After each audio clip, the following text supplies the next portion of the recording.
Madame, Monsieur, bonjour. Bienvenue dans le JDD, le jury du dimanche, qui a le plaisir de recevoir ce 10 mars 2024 Monsieur Seydi Gassama, directeur exécutif d'Amnesty International Sénégal. Il est aussi président de la coalition sénégalaise des défenseurs des droits humains, une coalition qui regroupe l'ensemble des organisations sénégalaises des droits humains. Et au niveau international, il est membre de l'équipe de direction du réseau international d'action contre les armes légères, un réseau qui regroupe plus d'1 millier d'organisations luttant contre la prolifération des armes légères et la violence armée sur les 5 continents. Son travail en matière des droits humains l'a conduit dans de nombreux pays du continent et dans des arènes régionales et internationales comme celle de l'Union africaine et celle de l'Union des Nations Unies, justement à New York, Genève et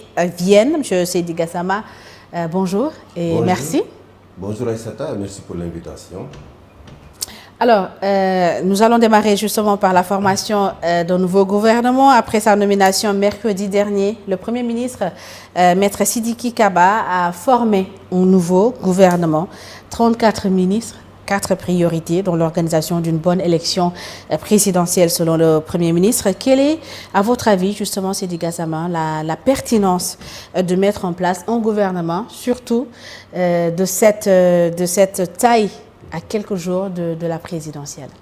Oui, je vais commencer d'abord par féliciter M. Sidiki Kaba, le nouveau Premier ministre de la République du Sénégal. Je pense que son accession à ce poste, même si on ne sait pas si cela va durer très longtemps, est un couronnement de son sérieux, de sa rigueur, mais surtout de sa loyauté envers l'État, envers les institutions. Et je me réjouis également que M. Satrassal soit reconduit à ce poste au ministre de la Justice. Je cite ces 2 ministres particulièrement parce qu'ils ont été à l'origine de la décrispation que nous avons connue pendant ces derniers mois. Leur nomination à ces postes en remplacement de Félix Antoine Diome et de Ismaïla Madior Fall ont été un signal clair de la volonté du président de décrisper, n'est-ce pas, la situation politique dans le pays. Donc, je me réjouis de la promotion de Sidiki et justement du maintien de cette tâche à ce poste. Maintenant, la pertinence d'avoir un gouvernement aussi pléthorique, et je pense qu'on aurait pu avoir un gouvernement beaucoup plus réduit. Et je crois d'ailleurs qu'il y a un effort qui a été fait pour réduire le gouvernement. Il y a plusieurs ministères qui ont été fusionnés. Oui. Il y a des ministères qui sont partis, on n'a pas reconduit le poste. Donc il y a un effort un peu de resserrer, on aurait pu resserrer plus, mais il faut que l'État continue de fonctionner. Un État, c'est un État, avec toute sa complexité.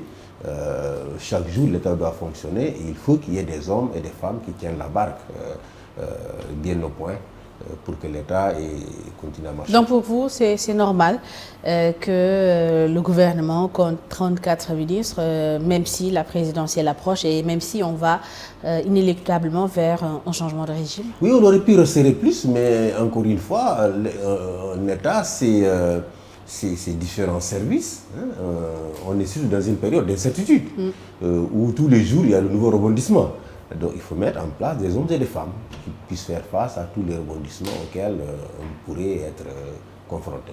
Et le ministère le plus attendu, je pense que c'était le ministère de l'Intérieur, chargé de l'organisation de l'élection présidentielle. Il a été confié à M. Makhtar Cissé. Il va organiser la présidentielle. Êtes-vous rassuré par ce choix du président? La société civile avait demandé à ce qu'une personnalité neutre soit nommée à ce poste, comme cela fut le cas du temps d'Abdou Diouf, qui avait nommé le général Cissé pour conduire une élection irréprochable en 2000. Je crois que Abdoulaye également en 2012, à la suite d'une demande de l'opposition, avait nommé un haut fonctionnaire, ministre chargé des élections. On aurait pu avoir la même chose pour vraiment réduire les risques de contestation des élections. Le président Macky Sall n'a pas suivi ses illustres prédécesseurs. Il a décidé de nommer à ce poste Makhtar Cissé, qui est un technocrate. N'oubliez pas que c'est un douanier. Il est certes dans l'arène politique, mais on l'a très peu entendu dans des controverses, dans des invectives avec l'opposition. Donc on peut estimer que même si on n'a pas eu une personnalité neutre, comme le voulait la société civile et une bonne partie de la classe politique, Makhtar Cissé va être évidemment digne de la confiance des Sénégalais. C'est un jeune cadre. Et je pense qu'il a tout son avenir devant Un lui. jeune cadre, membre de l'APR. Oui, c'est ce que je dis. On aurait souhaité qu'il y ait une personne indépendante. Mais puisqu'on n'a pas une personne indépendante, c'est peut-être la personne la moins clivante qu'on puisse trouver dans l'entourage actuel du président. Donc, s'il prend conscience du fait que son avenir politique va au-delà de cette élection, je pense qu'il va s'atteler à organiser une élection correcte. Et qu'est-ce que vous attendez justement quels sont les actes que vous attendez à l'heure actuelle du nouveau ministre de l'Intérieur? Écoutez, ce qu'on attend, évidemment, c'est la feuille de route qu'on lui a fixée, d'organiser une élection libre, démocratique et transparente. Une élection où, le lendemain, chacun, par exemple, on va voter le dimanche 24, que le 25, tous les Sénégalais puissent se réveiller et aller voter. Et donc, toutes les critiques qu'on formule habituellement contre les élections au Sénégal, à savoir les bourrages d'urnes, à savoir les bureaux fictifs, j'ai vu déjà des emails qui circulent de gauche à droite sur de telles allégations. Il doit faire en sorte que, évidemment, aucune allégation de cette sorte ne puisse, évidemment, se réaliser. C'est bon pour lui, mais c'est surtout bon pour l'image du pays. Nous sommes quand même... nous avons une très forte tradition d'organisation d'élections démocratiques, transparentes. Ses prédécesseurs ont réussi à organiser de telles élections. Il faut que lui, il s'attelle à ne pas faire moins que ses prédécesseurs. Il ne doit pas faire moins que ses prédécesseurs. C'est vraiment le conseil que j'ai à lui lancer et j'espère qu'il sera à la hauteur. Et quand vous dites c'est bon pour lui, c'est bon pour l'image de notre pays, à ceux qui disent que l'image du Sénégal a été écornée par le report de la présidentielle et tout ce qui s'en est suivi, vous pensez que cette situation peut être réglée justement si l'élection présidentielle est bien organisée et que la passation de service se fait correctement et dans des délais raisonnables? Vous savez, c'est vraiment la seule chance qui reste à Macky Sall pour redorer son image sur la scène internationale. La seule chance qui lui reste aujourd'hui, c'est d'organiser une élection libre, démocratique et transparente, sans contestation possible. C'est la seule chance.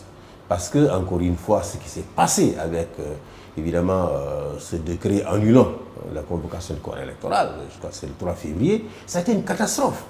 Ça a été un coup dur pour tous les Sénégalais et pour tous les partenaires du pays sur la scène internationale. Même les médias sud-coréens en ont parlé. C'est incroyable qu'on puisse parler autant de mal d'un pays qui était considéré jusqu'ici comme le phare de la démocratie en Afrique de l'Ouest. Le Sénégal était considéré comme le phare de la démocratie et des droits humains en Afrique. Et subitement, par cette mesure totalement irrationnelle, n'est-ce pas, il a vraiment ramené le pays au stade de démocratie bananière d'Afrique centrale. C'est cela qui est dommage. Surtout que les raisons invoquées n'étaient pas du tout acceptables. Il n'y avait pas de crise institutionnelle. L'Assemblée nationale fonctionnait, le Conseil constitutionnel fonctionnait, toutes les institutions de la République fonctionnaient. Il y a une allégation qui a été faite par un parti politique qui jusqu'à aujourd'hui n'arrive pas à donner la preuve de cette allégation-là. Sur la base de cette simple allégation, justement, on convoque l'Assemblée, on crée une commission d'enquête parlementaire pour un président qui s'était érigé en défenseur des magistrats et des juges. Subitement, il devient celui qui est à charger des juges sans aucune preuve présentée au peuple sénégalais. N'est-ce pas? Et à partir de cela, on crée une crise artificielle et sur la base de cette crise, évidemment, on reporte les élections. Il y a beaucoup de sous-entendus derrière. Clairement, le président a d'autres préoccupations. Et êtes-vous de ceux qui pensent que le président voulait changer de candidat ou ne voulait pas que certaines personnes participent ou voulait même faire participer d'autres? Mais certainement, on a vu des gens quand même très proches de lui. Mamagnan, Thérèse Faye, très proches de lui, attaquer Amadouba. L'attaquer. Donc, et qui ont été reconduits dans le... On a toutes les raisons de croire qu'il voulait le changer. On a aussi toutes les raisons de croire que, évidemment, la validation de la candidature de Bassirou Diomaye Faye n'était pas acceptable pour lui. On peut aussi croire que la promesse faite à Karim Wade lors du dialogue précédent de lui permettre, ainsi qu'à Khalifa Sall, de revenir dans le jeu politique, cette promesse-là, il tenait à la réaliser. Et n'a pas été réalisée. Par la faute de Karim. C'est la faute de Karim. Karim doit des excuses aux militants du PDS. Parce qu'en 2019 déjà, Karim était candidat à l'élection présidentielle de 2019. Même s'il n'a pas été, retenu, voilà, mais il voulait se présenter. Et éliminé sur la base d'une double nationalité. Absolument. Donc, dès 2019, il aurait dû prendre les dispositions pour que justement il règle cette question de nationalité. Comme je crois l'a fait Khalifa Sall. Il ne devait pas attendre jusqu'en 2000, à la veille de ces élections pour entreprendre cette démarche. Je pense que vraiment le Conseil constitutionnel, en rendant cette décision, qui est très bien motivé d'ailleurs, a rendu une très bonne décision et que le PDS et Karim ne doivent s'en prendre qu'à eux-mêmes. Parce qu'il aurait dû vraiment entreprendre cette procédure dès 2019.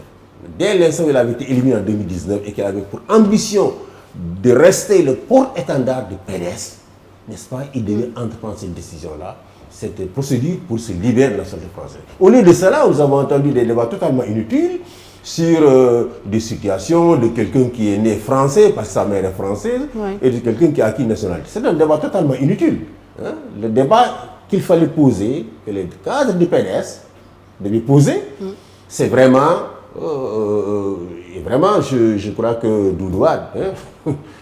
le PDS dit que de toutes les façons, Karim Meïssa Wade n'est plus français, il est exclusivement de nationalité sénégalaise et c'est injuste qu'après avoir perdu sa nationalité, qu'on rejette sa candidature. Oui, mais au moment où il faisait la déclaration sur l'honneur, il était encore français.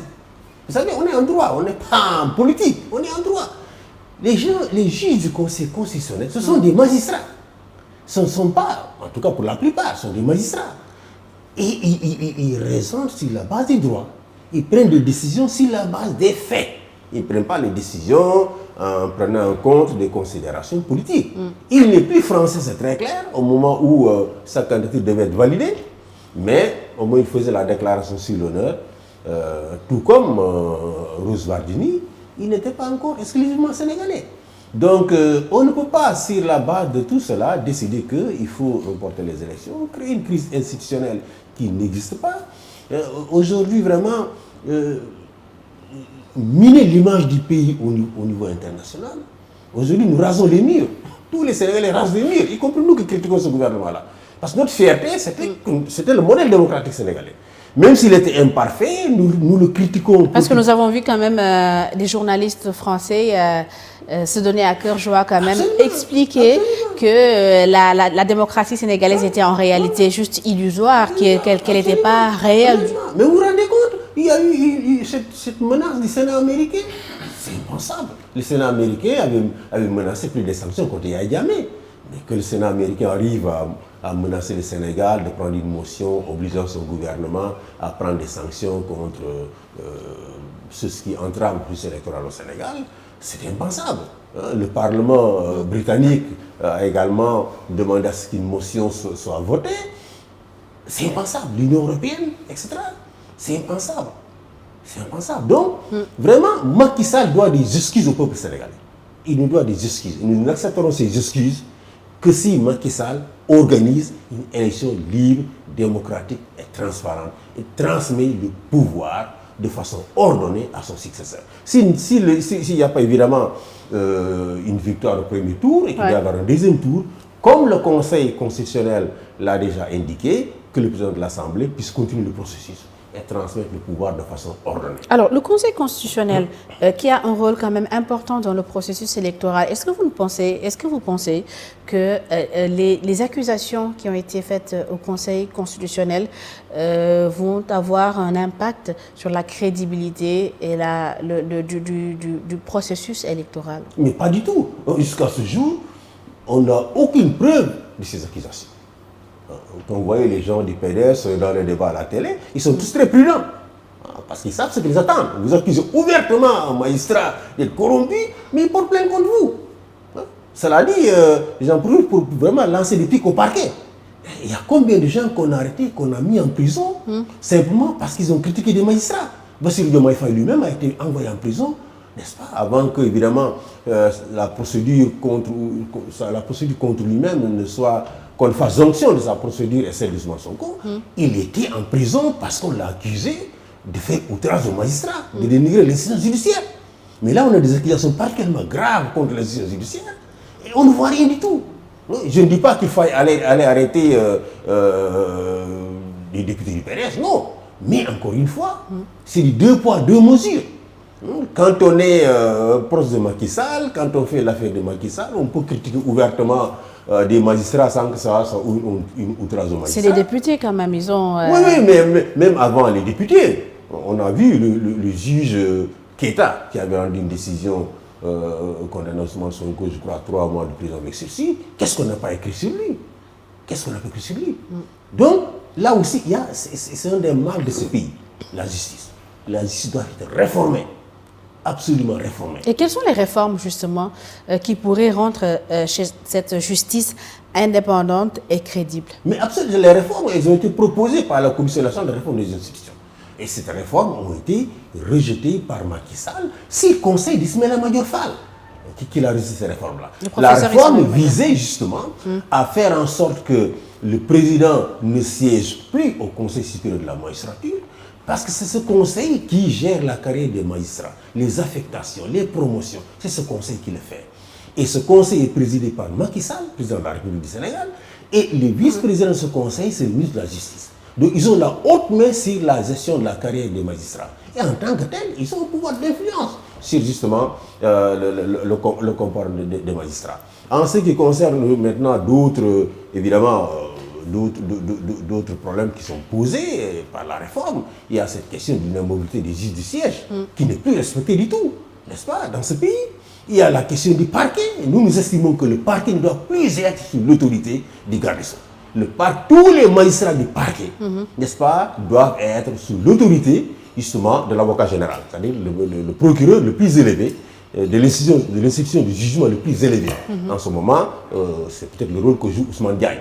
Donc, tous les magistrats du parquet, dans une nouvelle architecture judiciaire, où évidemment on aurait un conseil supérieur de la magistrature, n'est-ce pas, où ne siégeront plus des hommes politiques, le président de la République et le garde des Sceaux, n'est-ce pas. Dans cette architecture judiciaire, nous aurons la création d'une cour constitutionnelle qui serait au sommet de la comme proposé par le Parti démocratique sénégalais récemment. Oui, mais ils n'ont rien proposé du tout. Ça a été proposé d'abord par les assises nationales qui étaient contre le Parti démocratique sénégalais, ensuite repris par, n'est-ce pas, la Commission nationale de réforme des institutions, n'est-ce pas, de créer une cour constitutionnelle qui serait au sommet de la structure judiciaire, de la pyramide judiciaire, et le président de cette cour constitutionnelle serait aussi le président du Conseil supérieur de la magistrature. C'est cela que nous demandons comme réforme et que nous demandons à tous les candidats d'adhérer. Évidemment, le PRS convoque la création du cour constitutionnel pour se venger du Conseil constitutionnel, donc ils estiment qu'ils ont écarté à tort Karim Meïssa Wade. Alors, c'est une réforme que nous demandons, sur laquelle nous travaillons et que nous comptons discuter. Est-ce qu'il y a des candidats qui se sont engagés justement auprès de la société civile à appliquer ces réformes? Mais en 2019, tous les candidats s'étaient engagés à appliquer ces réformes. Ce n'est pas une réforme, ce n'est pas la première fois que nous proposons cette réforme. En 2019, déjà, nous avions proposé cette réforme. Tous les candidats s'étaient engagés à mettre en œuvre cette réforme, à l'exception de Macky Sall, qui était représenté justement à cette session que nous avions organisée par Ismaïla Madior Fall. C'était le seul qui avait émis des réserves par rapport donc à cette réforme-là. Donc nous estimons que elle pourrait être mise en œuvre par le prochain président, même si c'est Amadou Ba. Vous avez des garanties? Même si c'est Amadou Ba, nous estimons qu'il va mettre en œuvre cette réforme. Est-ce que vous avez des garanties? On n'a aucune garantie, mais nous sommes en train de discuter avec les candidats. Nous allons rencontrer tous les candidats ou le plein potentiel pour vraiment faire en sorte que ces réformes-là soient mises en œuvre dans l'intérêt du pays. Dans l'intérêt du pays. Parce que tout ce qui s'est passé aujourd'hui et toutes ces violences que nous avons connues, mais c'est dû, n'est-ce pas, au manque de confiance des Sénégalais en l'institution judiciaire.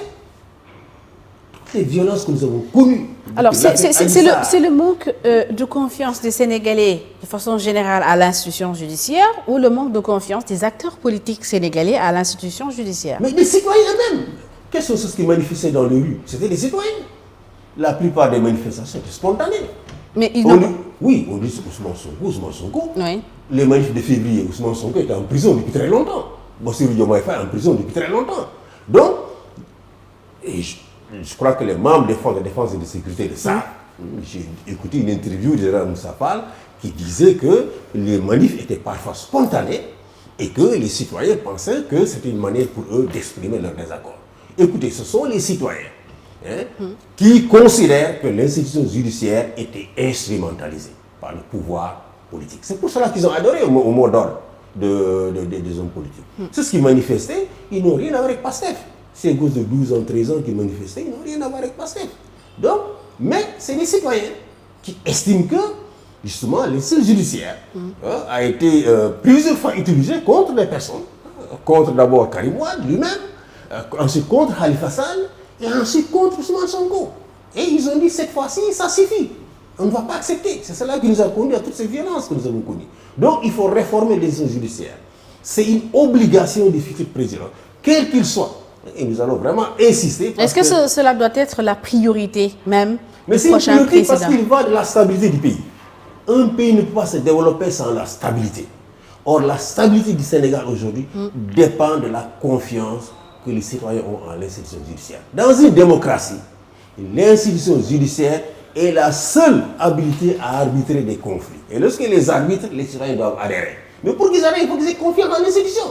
Mais lorsque l'institution, n'est-ce pas, de par la loi, est entièrement sous la coupe de l'exécutif, évidemment, il y a quelques juges rebelles qui se rebiffent, qui sont très indépendants, mais globalement, beaucoup de juges, évidemment, sont sous la pression de l'exécutif.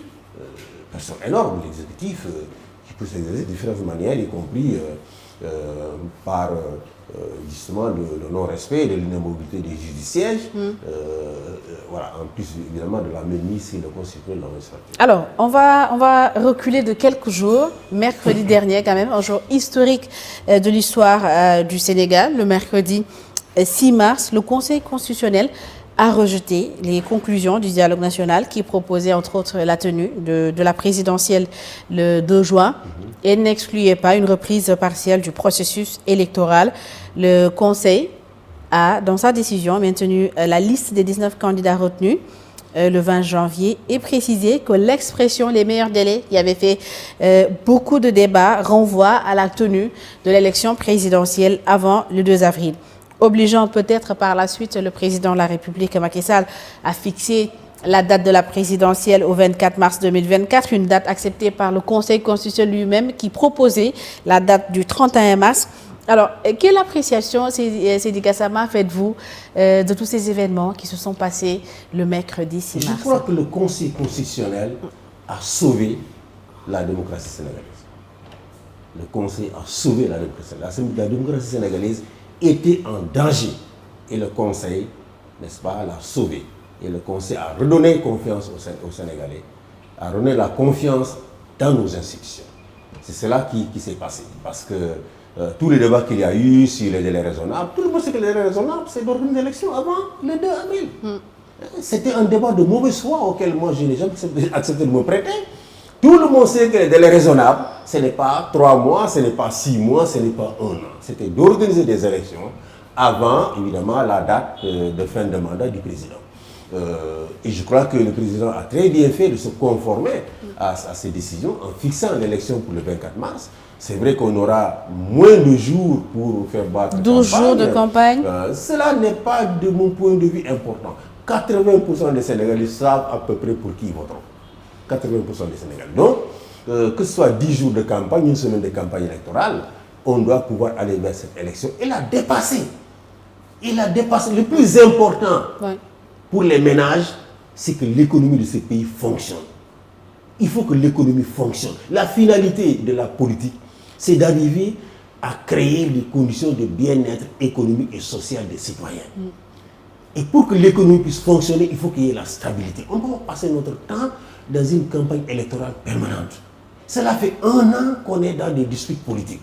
Il faut maintenant organiser cette élection-là, élire un nouveau président, encore une fois, quel qu'il soit, n'est-ce pas, qui va nous remettre nos pouces au travail. Donc le président a très bien fait de retenir cette date. J'ai entendu une coalition de candidats, du spoliés, qui disent qu'ils vont introduire un recours en annulation. Soyez sérieux, à part Karim Wade, ces candidats c'est qui? Moi quand je regarde la liste, je vois qui? Il y a Mamadou Diop Decroix qui l'a officiellement dit, il y a Cheikh Tidiane Gadio. Écoutez, je préfère moi parler de Karim Wade parce que c'est que le PDS, c'est une machine électorale. On a beau dire le PDS, c'est le PDS.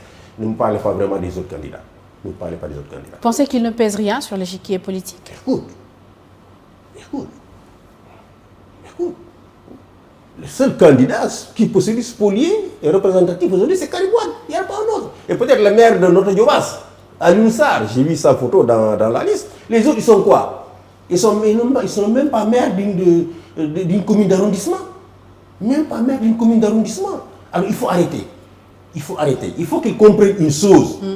Même si par extraordinaire, et je suppose que la Cour suprême ne le fera pas, même si par extraordinaire la Cour suprême annuler ce décret convoquant le corps électoral, le processus va se poursuivre avec la liste déjà arrêtée par le Conseil constitutionnel. Est-ce que là, on n'irait pas justement vers une réelle crise?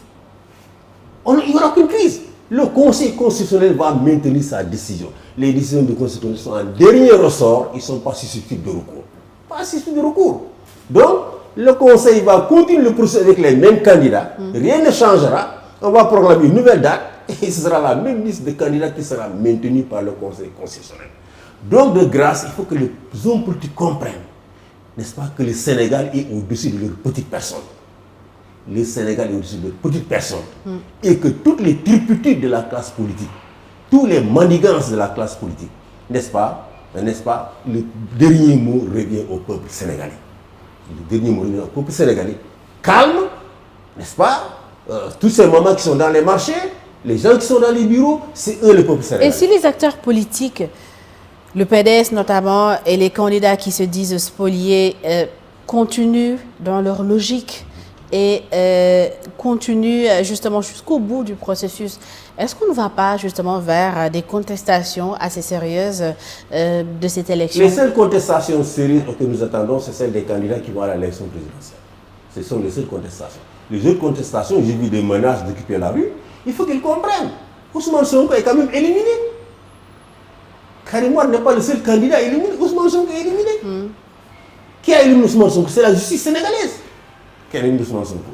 Et cette même justice sénégalaise qui a éliminé ses candidats. Que Macky avait déjà reçu. Ces candidats spoliés, avant même que certains d'entre eux ne rejoignent les candidats retenus, parce que Aminata Touré, et dans ce premier Aminata Touré, Aminata Touré n'avait pas été reçu par Macky Sall. Hein? Justement, ces candidats spoliés avaient été reçus par Macky Sall, n'est-ce pas? Il leur avait dit, n'est-ce pas? Il leur avait demandé clairement de se résigner parce que le président ne pouvait rien contre les décisions du Conseil constitutionnel qui sont des décisions de, n'est-ce pas, de dernière instance contre lesquelles il n'y a aucun recours possible. Il leur avait dit ça lors de la première audience qu'il a accordée. Donc, même si par la suite il a lui-même décidé. Mais par la suite. Et c'est en cela que nous saluons le mérite du Conseil constitutionnel qui est resté dans sa logique. Elle aurait pris d'autres décisions qu'elle serait discréditée. Elle est restée dans sa logique. Et donc, nous encourageons évidemment tous ces candidats à comprendre, n'est-ce pas, que le Sénégal est au-dessus de leurs ambitions. Le Sénégal est au-dessus de leurs petites personnes. Karim Wade n'est pas le seul qui est éliminé par la justice sénégalaise. Sur la base, évidemment, des faits. Ce n'est pas pour des motifs politiques, c'est des faits. Sur la base des faits. Ousmane Sonko est éliminé également par la justice sénégalaise. Karim est éliminé sur la base de la contestation de notre candidat. Absolument. Mais qui était motivé. Il n'est pas le seul qui était contesté. M. Diomaye a été contesté. N'est-ce pas? Ça a été rejeté. Cheikh Tidiane Dièye également a été contesté. Ça a été rejeté. Donc, il faut que les gens, les hommes politiques, je ne parle pas spécifiquement de Karim Wade, que j'aime bien. Lamine Thiam, c'est un homme de grande qualité. Moi, je l'ai rencontré dans beaucoup d'arènes internationales où il défendait les droits humains, la démocratie, etc. Je respecte beaucoup Lamine Thiam. Doudou Wade, je le respecte beaucoup. Nous avons énormément fait de choses quand il était à l'Assemblée nationale. J'aurais souhaité, moi, que, évidemment, Karim Wade puisse se présenter. Malheureusement, Karim a manqué de vigilance dans cette situation-là. Et je le dis, il doit des excuses aux militants du PDS. Parce qu'il se serait pris dès 2019 pour se libérer de sa nationalité, comme l'a fait Khalifa Sall, je crois. On ne serait pas là aujourd'hui à débattre sur sa situation. Alors, à l'heure actuelle, est-ce que vous pensez qu'au terme de cette élection présidentielle, on pourra dire que c'est une élection quand même inclusive? Même si Karim Wade et Ousmane Sonko ne participent pas. Même ça en 2019 déjà. Combien de candidats avaient été éliminés en 2019? Plus d'une dizaine de candidats, au minimum, ont été éliminés en 2019. Le système de parrainage, il existe même depuis 2019. Combien de candidats au parrainage on a éliminé en 2019 sur la base de la même procédure? Ça n'a pas empêché au Sénégal d'aller aux élections et d'élire Macky Sall et de le considérer comme un président légitime. Et de dire qu'on est élection inclusive.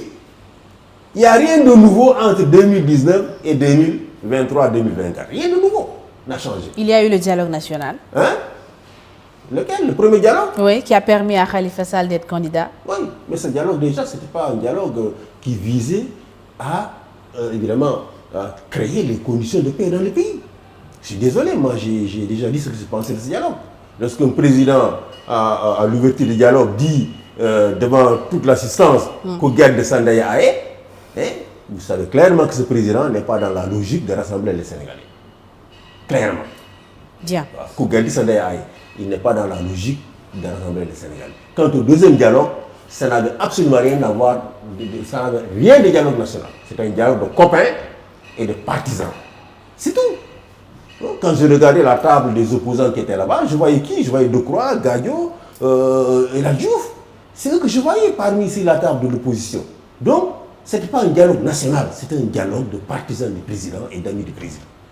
Et le Conseil constitutionnel a juste raison, justement, décidé que ces conclusions du dialogue ne pouvaient pas l'engager, ne pouvaient pas le lier, et a maintenu, justement, sa décision quant à la suite du processus électoral. Alors, vous suivez le jury du dimanche sur iRadio ITV emedia.sn. Je vous rappelle que nous recevons M.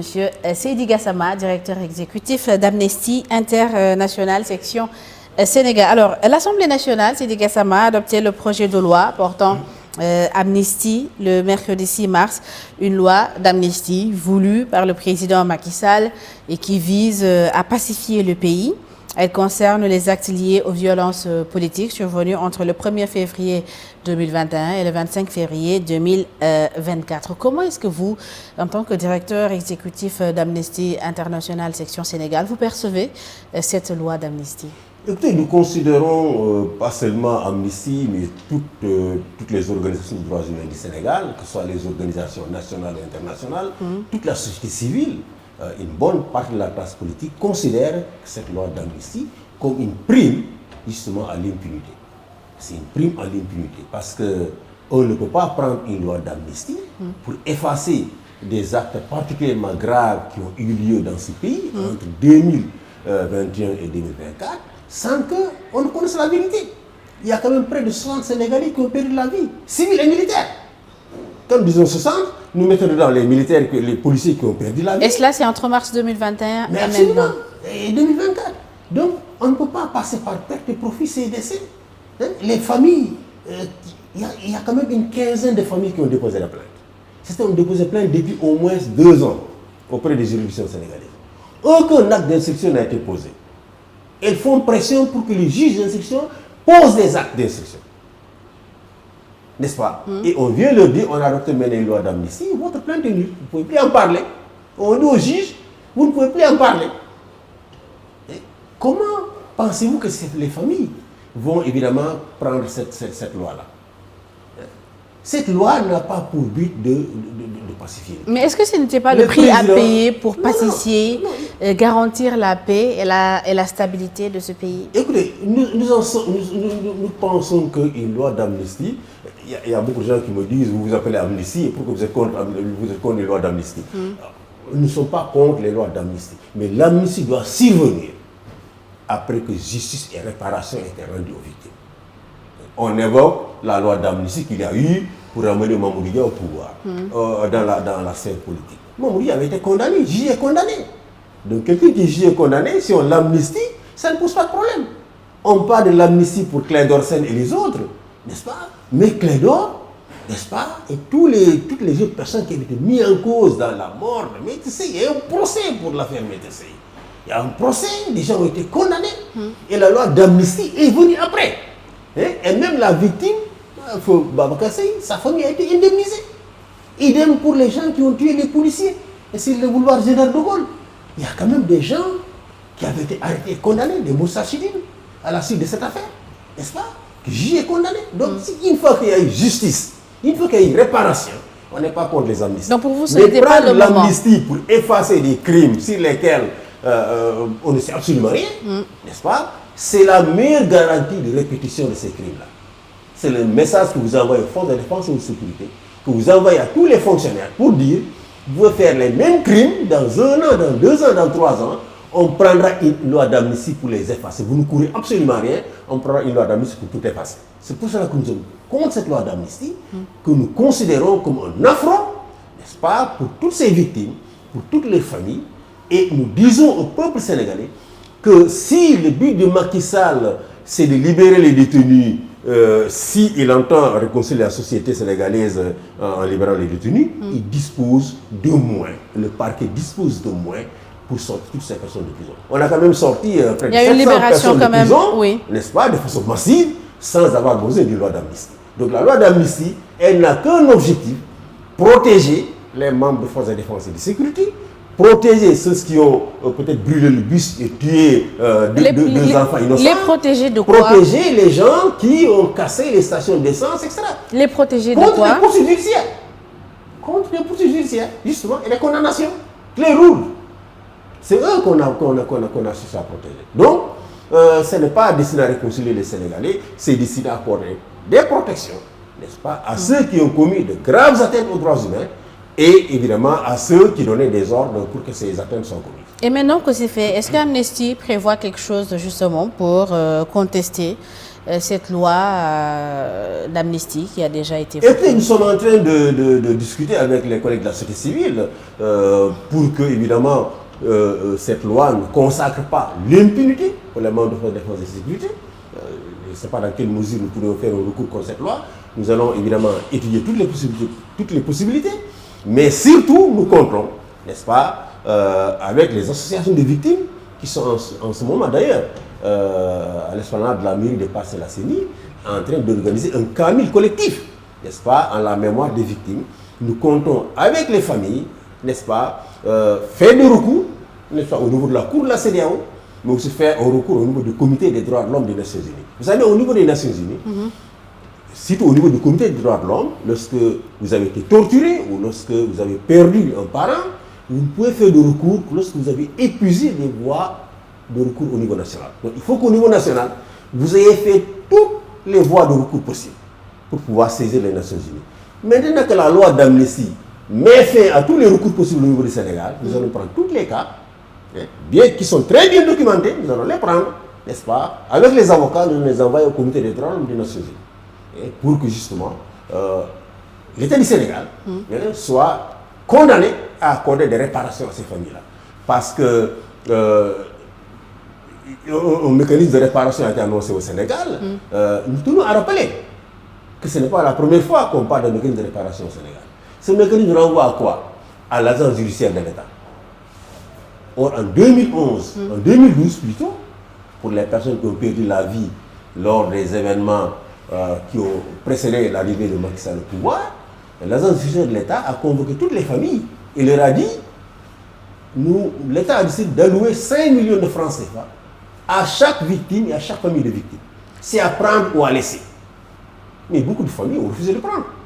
Il n'y a que quelques familles de Matam qui ont pris parce que il y avait un ancien ministre du gouvernement qui était apparenté à ces familles et qui leur avait conseillé de prendre. Mais toutes ces familles ont refusé de prendre 5 millions. Et la seule famille qui a réussi à avoir évidemment un procès, la famille de Fou Mamadou Diop, s'est vue allouer un montant 4 fois plus important, avec d'autres évidemment, d'autres mesures d'accompagnement. Donc, nous estimons que les mécanismes de réparation au Sénégal, les mécanismes extrajudiciaires de réparation au Sénégal, sont des mécanismes qui vont conduire à une indemnisation dérisoire. Et c'est pour ça Est-ce que l'important c'est le montant? Oui, le montant. Vous savez, à défaut d'avoir justice, il faut des réparations. La justice n'est pas rendue par la Cour de la CEDEAO. La Cour de la CEDEAO n'emprisonne pas. Elle n'envoie pas les gens en prison. Mais elle peut condamner l'État du Sénégal. Alors, est-ce qu'on peut s'attendre à ce que la Cour pénale internationale soit impliquée justement dans cette affaire, quand on sait qu'il y a un avocat français, Maître Juan Branco, un des avocats d'Ousmane Sonko, qui depuis un moment quand même a fait savoir qu'il avait saisi la CPI? Oui, je pense que Maître Branco se bat sur deux fronts. Il se bat devant la juridiction française, n'est-ce pas? Il se bat également au niveau de la Cour pénale internationale.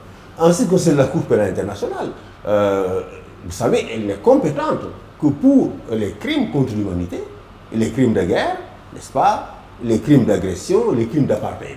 Ce sont les 4 crimes pour lesquels elle est compétente.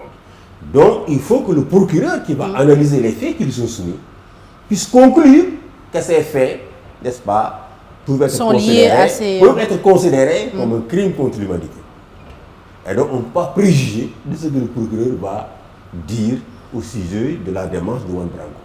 Donc, je ne peux pas du tout dire aux yeux de façon affirmative que le procureur va se saisir ou ne va pas se saisir. En tout cas, le procureur qui est un procureur indépendant, qui ne dépend d'aucun État, n'est-ce pas, fera son analyse des faits et décidera s'il doit poursuivre ou s'il ne doit pas poursuivre. Êtes-vous pour que la CPI... Nous, pour nous, l'idéal, c'est que les juridictions nationales puissent juger ces faits.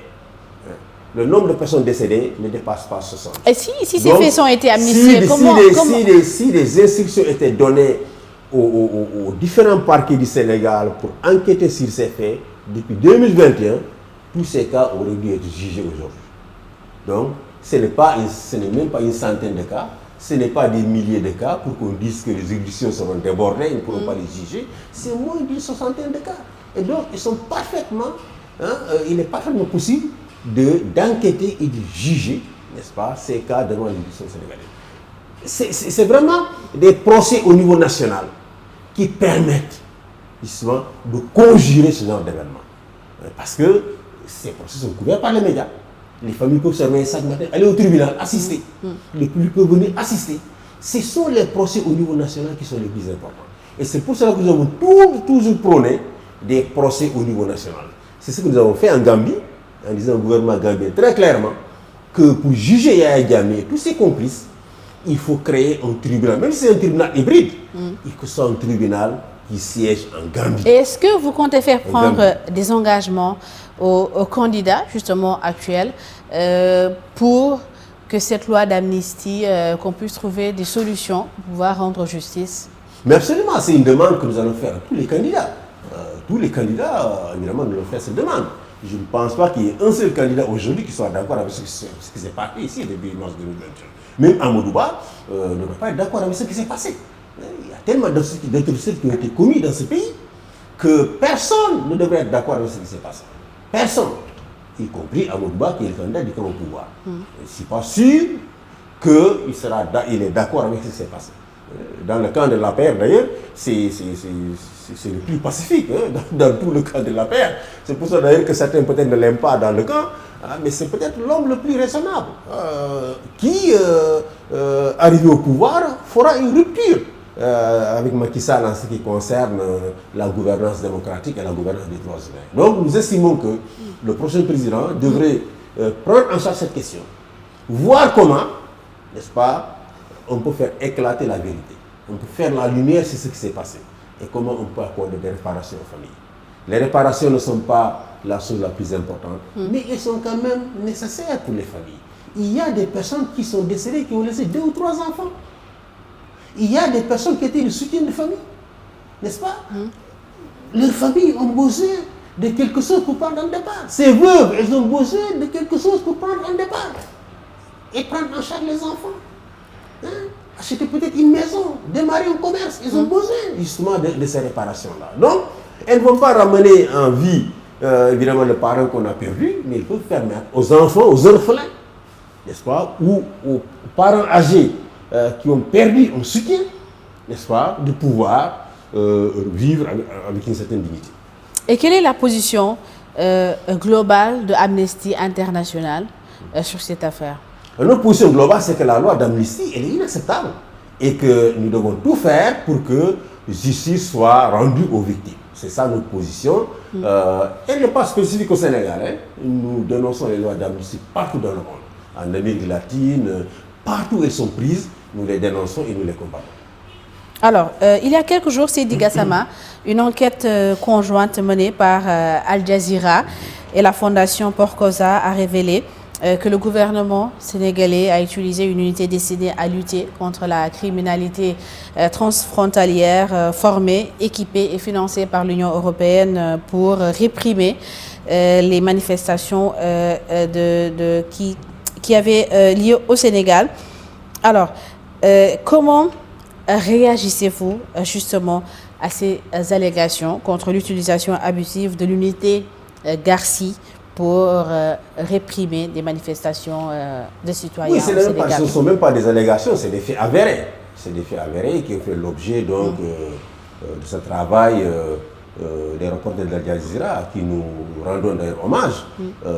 Et c'est vraiment dommage que l'État du Sénégal ait perverti justement les missions de cette unité qui a été formée, qui devait s'occuper d'une mission précise, mais qui a été utilisée à des titres de répression contre l'opposition et contre les manifestants.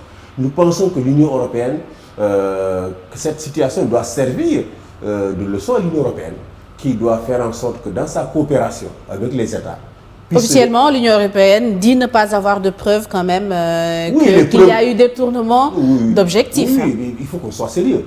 C'est quand même un reportage. On a des images, on a un film de ce qui s'est passé. L'Union européenne, tout ce qu'elle doit faire aujourd'hui, c'est d'enquêter elle-même. C'est d'enquêter elle-même. Et si, évidemment, les allégations de ce reporter, qui sont tout à fait crédibles, sont avérées, de prendre des mesures pour qu'au Sénégal, ou ailleurs en Afrique, parce que ce n'est pas seulement au Sénégal, ou ailleurs en Afrique, les unités qu'elle finance pour une mission précise ne sont pas utilisées pour réprimer les populations. C'est valable pour cette unité de lutte contre la criminalité transfrontalière. C'est valable aussi pour toutes ces unités que l'Union européenne ou des pays de l'Union européenne déploient un peu en Afrique. Au nom de Frontex, de la lutte contre l'immigration clandestine. Ces unités ne doivent pas jouir de l'impunité dans les pays où ils sont déployés. Tous les soldats, qu'ils soient espagnols, français ou autres, qui sont déployés dans les pays africains, ne doivent jouir d'aucun privilège d'immunité. S'ils commettent des actes de violation des droits humains, ils doivent être arrêtés et jugés dans les pays où ils ont commis ces actes. Ils ne doivent pas bénéficier d'aucune impunité sur le sol africain. Parce qu'encore une fois, n'est-ce pas, ces unités sont chargées de remplir leur mission, mais dans le strict respect des droits humains et surtout de la vie, n'est-ce pas, de ces citoyens qui, malgré eux, n'est-ce pas, à cause justement de la faillite, de l'incapacité des États africains, n'est-ce pas, à répondre aux besoins des jeunes en matière d'emploi, sont obligés de prendre la mer. Ces jeunes sont les victimes de nos gouvernements, sont les victimes de la coopération européenne en Afrique, qui a été souvent une coopération où on ne demande pas des comptes, n'est-ce pas, aux États africains. Où on donne de l'argent, on ne demande pas des comptes. Et ces jeunes sont les victimes de tout cela.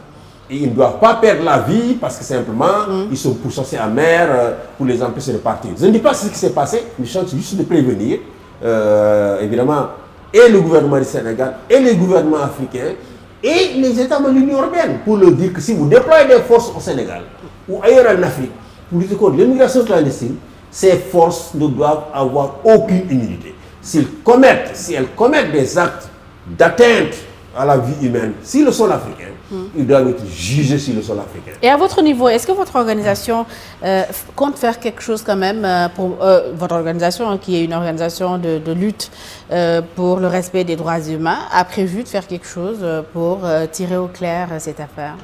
Non, nous pensons que c'est l'Union européenne qui doit enquêter. C'est l'Union européenne qui doit enquêter. Il y a des allégations qui visent l'Union européenne. C'est elle qui doit enquêter de façon transparente. Et si les allégations de ce média sont avérées, n'est-ce pas, d'en tirer les conséquences. Les conséquences, ce n'est pas de retirer la coopération à l'État du Sénégal en matière de lutte contre la criminalité transfrontalière, mais c'est de mettre des garanties pour que plus jamais ce qui s'est passé avec l'usage dévoyé de cette unité ne puisse plus se reproduire. Et au Sénégal et partout ailleurs dans le monde où l'Union européenne est impliquée dans ce genre d'opération. Alors, Seydi Gassama, avec le recul, quel bilan faites-vous quand même des 12 ans de Macky Sall pour le respect des droits humains et la protection surtout des libertés au Sénégal? Quel est le bilan que vous tirez des 12 ans de Macky Sall sur ce point-là? Écoutez, ce que je veux dire, c'est que l'élection de Macky Sall a été un immense espoir pour le peuple sénégalais. Parce que Macky Sall est élu à la suite, justement, des contestations préélectorales qui ont été particulièrement meurtrières, où une dizaine de personnes avaient perdu la vie, où des dizaines de personnes ont été torturées, emprisonnées. Et c'est dans ce contexte qu'il est élu.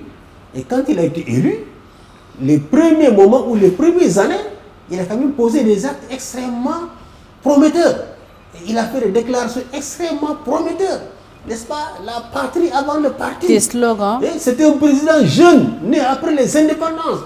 Nous avions une confiance illimitée en lui. Il y avait cette poursuite qu'il a engagée contre un chef religieux, n'est-ce pas? Il fallait avoir le courage de le faire, n'est-ce pas? On avait des espoirs immenses. Mais très vite, certainement influencés par les vieillards qui l'entouraient, parce que malheureusement c'est ça. Quand on est un président jeune et qu'on s'entoure de vieillards, ou de petits partis qui ne représentent rien, mais qui se considèrent comme des faiseurs de roi, ils vous influencent. Et très vite, il a pensé que pour être réélu, il fallait qu'il élimine les candidats les plus importants, n'est-ce pas? Alors que le seul fait de travailler, de faire de bons résultats, évidemment, ne ferait que renforcer la confiance des Sénégalais autour de lui. Il a commencé à faire des poursuites judiciaires contre les opposants, Karim Wade, Khalifa Sall, et ces poursuites judiciaires sont accompagnées de graves atteintes aux droits humains. C'est là que les problèmes ont commencé. C'est quand il a commencé à utiliser la justice pour éliminer ses opposants. Est-ce que cela veut dire, en termes clairs, que vous, de ces 12 ans de Macky Sall, vous retenez que ce n'est pas un démocrate? Nous considérons que quand même, il y a eu, par rapport à tous les autres présidents, c'est celui qui a le plus, justement, disons, comparé à Senghor. Senghor, c'est un président dans un contexte déterminé, le contexte des années 60, où partout en Afrique, il y avait le régime du parti unique. Senghor a compris très tôt qu'il fallait ouvrir l'espace démocratique. Il a ouvert l'espace démocratique, n'est-ce pas? Même si c'était limité. Il a organisé des élections en plein mandat, alors que rien ne lui obligeait. Il a décidé de donner le pouvoir à son successeur, qui lui a décidé du multipartisme intégral, Abdou Diouf. C'est le père du multipartisme intégral, de la liberté de la presse au Sénégal, c'est lui, n'est-ce pas? Abdoulaye est venu en 2021, il a dit les libertés publiques, je vais les consacrer dans la Constitution. On ne demande plus d'autorisation au préfet pour manifester. On informe juste le préfet pour qu'il prenne les mesures pour encadrer les manifestations. Donc, tous ces trois présidents ont posé des actes forts pour faire avancer la démocratie. Mais Macky Sall, quand il est arrivé au pouvoir, mais il a porté un coup extrêmement grave à cette démocratie. Extrêmement grave. Il a fait en juillet 2021, après les événements douloureux de mars 2021, Macky Sall a fait voter par l'Assemblée nationale des lois qui criminalisent en fait l'exercice des libertés publiques. Je me rappelle le jour où ces lois devaient être votées, tout Dakar Plateau était bunkérisé. Les étudiants et les opposants qui cherchaient, les Idrissa Seck qui cherchaient à quitter justement pour aller à l'Assemblée nationale ont été empêchés par le cordon sécuritaire autour de Dakar Plateau. C'est des lois scélérates qui ont été votées, n'est-ce pas, par une Assemblée nationale bunkérisée. Et ce sont ces lois de juillet 2021 qui ont criminalisé l'espace public. Ce sont ces lois que Macky Sall a utilisées, n'est-ce pas, pour évidemment érigir en infraction terroriste, n'est-ce pas, les manifestations. Vous organisez des manifestations et deviennent violentes, n'est-ce pas, vous êtes considéré comme un terroriste, n'est-ce pas. Vous tenez des propos dans les réseaux sociaux où vous demandez à vos militants de résister, on dit appel à insurrection. En d'autres termes, Macky Sall a fait reculer la démocratie. Il a fait reculer justement par ces lois qu'il a fait adopter en juillet 2021. Parce qu'après les événements de mars 2021, son discours était un discours rassembleur, juste après les événements. Mais après, qu'est-ce qu'il a dit? Il fait amende de fait amaté. Il s'est mis à s'armer, à recruter des policiers, à recruter des gendarmes, à acheter du matériel militaire dont on n'a même pas besoin. Et a surtout adopté ces lois qui lui ont permis justement de criminaliser l'espace public et de transformer le Sénégal n'est-ce pas, au pays où on parle le plus de terrorisme dans le monde. Alors, le Sénégal, c'est le seul pays en Afrique qui n'a pas été victime d'actes terroristes, où on parle du matin au soir, où des procureurs, des policiers parlent du matin au soir de terrorisme, alors que le pays n'a pas été attaqué. Même au Mali, au Burkina et en Côte d'Ivoire, qui ont été attaqués, on ne parle... En France, la France a été quand même victime plusieurs fois de terrorisme. Les manifestations contre la mort du jeune arabe Naël, il y a eu combien de véhicules qui ont été incendiés? Combien de mairies qui ont été incendiées? Jamais un ministre de l'Intérieur de la France n'a parlé de terrorisme. Mais au Sénégal, du matin au soir, le ministre de l'Intérieur, les procureurs, n'est-ce pas, les chefs de la police et de la gendarmerie parlent de terrorisme. Alors, parce qu'ils ont fait adopter des lois, n'est-ce pas, qui transforment l'exercice des libertés publiques, n'est-ce pas, en infraction terroriste. Et ces lois-là, nous demanderons au prochain président de les abroger. Parce que tant qu'elles seront là, des magistrats continueront à les appliquer. Donc le prochain président devra abroger ces lois, n'est-ce pas, et retourner le pays là où il était, n'est-ce pas, en 2012, lorsqu'Abdoulaye quittait le pouvoir. Alors, votre collègue de la société civile, Alioune Tine, lui, se définit comme un acteur de la société civile qui n'est pas du tout neutre. Est-ce que vous êtes un acteur de la société civile neutre et équidistant? Non, écoutez, je ne connais qu'une seule organisation qui est neutre dans le monde, c'est la Croix-Rouge. La Croix-Rouge est le seul acteur qui est neutre. Aucune ONG de droits humains ne vous dira qu'elle est neutre. On ne peut pas être neutre. Dès l'instant où vous prenez position par rapport aux violations des droits humains, vous n'êtes plus neutre. On prend quand même position. Le pouvoir reproche beaucoup aux acteurs de la société civile de plus défendre les acteurs de l'opposition. Oui, mais c'est parce que les violations des droits humains sont commises par les gens du pouvoir. Qui commande la police? Qui commande la gendarmerie? C'est bien les gens du pouvoir. Vous critiquez la police, ils disent voilà, vous critiquez le régime. Vous critiquez la gendarmerie, voilà, on critique le régime. Mais lorsque le haut commissaire aux droits de l'homme, ils disent vous êtes de PASTEF en ce moment. Moi, ils m'ont tour à tour mis du côté des PDS. Je me rappelle au tout début des poursuites contre Karim Wade, un député du pouvoir a dit Gassama PDS la bok. Amenez preuve PDS la bok. C'est Mamoud Ibrakan, dans l'émission Grand Jury à l'époque, à la RFM, qui a invité Ibader Thiam. Ibader Thiam a dit c'est faux. J'étais au PDS, Gassama n'a jamais été membre du PDS. Parce que j'ai défendu Karim, je suis du PDS. Après, ils m'ont mis du côté de Khalifa. Mais ils disent que je suis le PASTEF. Donc le haut commissaire aux droits de l'homme des Nations Unies, n'est-ce pas, qui demande la libération des détenus, il est le PASTEF lui aussi. N'est-ce pas? Human Rights Watch, ils sont le PASTEF aussi. Écoutez, il faut qu'on arrête les plaisanteries. On parle de droits humains, on parle de droits et libertés. Et quand on parle de droits et libertés, c'est sérieux, ça concerne la vie des personnes. Et quand c'est de la vie des personnes, on ne doit pas jouer. Il faut prendre les mesures correctives que les gens demandent, les appliquer. C'est cela qui est bon pour le régime et c'est cela qui est bon pour le pays. Monsieur Seydi Gassama, merci beaucoup. C'était un plaisir de vous avoir sur ce plateau. Voilà, merci beaucoup. Je voudrais vraiment terminer en lançant un appel à l'ensemble de la classe politique pour que, évidemment, on ait une campagne électorale pacifique. Ce qui s'est passé en 2019 avec les incidents de Tambacounda, où il y a eu un mort, nous ne voulons pas. Nous voulons une campagne électorale pacifique, sans aucune victime. Et au besoin que l'État mette à la disposition de tous les candidats des agents de sécurité étatique pour les protéger, pour éviter la prolifération des agents de sécurité privés qui commettent des exactions contre, évidemment, ceux qui s'opposent, comme cela a eu lieu à Tamba avec le cortège du candidat de Moussa Sidi. Donc que l'État assure la sécurité des candidats, mais surtout que les candidats soient aussi à la hauteur de leurs responsabilités.